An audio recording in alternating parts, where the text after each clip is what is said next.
RS friendly মানে একই কথায় কেউ মনোযোগ দেয়, কেউ দেয় না। আর এর আসল কারণ মস্তিষ্কের এক টুকরো ফিল্টার। আপনি হয়তো ক্লাসে বা অফিসে অনেক সময় স্পষ্টভাবে বললেও দেখছেন সামনের মানুষটি শুনছে ঠিকই কিন্তু বোঝেনি। আবার কাউকে একবার বলে দিলেই সে বেশ ভালো করে বুঝে ফেলে। প্রশ্ন হলো, একই কথা কিন্তু আলাদা মানুষের ক্ষেত্রে আলাদা রিয়াকশন কেন?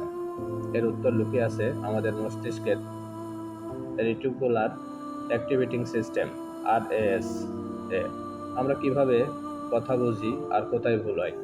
আরএস হলো মস্তিষ্কের এক ধরনের অ্যাটেনশন গেটকিপার, যা ঠিক করে আপনি কোন কথা শুনবেন আর কোনটা উপেক্ষা করবেন। দিনে আমরা গড়ে ৩৪০০ শব্দ এর মতো ইনফরমেশন পাই।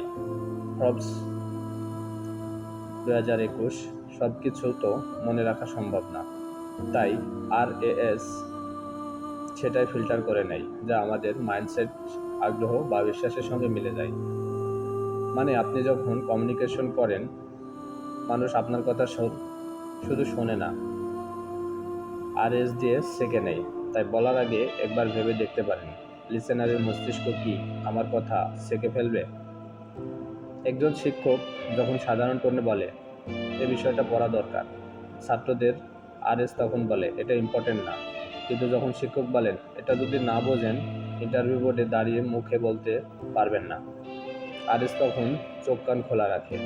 কমিউনিকেশনকে আরএস ফ্রেন্ডলি বানানোর 3টি উপায়। কনটেক্সট দিন। কনটেক্সট নয়, শুধু তথ্য না দিয়ে বলুন এটা কেন দরকার, এটা শুনলে কি হবে, তাহলে শ্রোতার মস্তিষ্ক গুরুত্ব দেবে।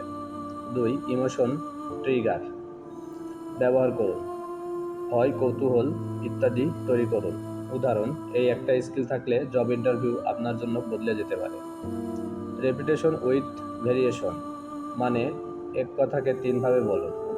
আরএস নতুন কিছু পেলেই সাড়া দেয়। আরএএস জিনিসটা বুঝতে পারলে বোঝাতে পারাও সহজ হয়।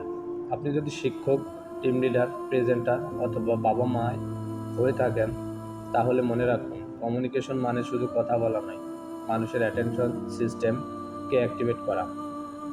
আপনার মতে মানুষ সবচেয়ে বেশি মনোযোগ দেয় কেমন কমিউনিকেশনে? নিচের কমেন্টে লিখুন। আর যদি এই লেখা কারো কাজে লাগবে বলে মনে হয় শেয়ার করুন, কারণ কেউ একজন হয়তো প্রতিদিন কমিউনিকেশন করছে কিন্তু ভুলভাবে।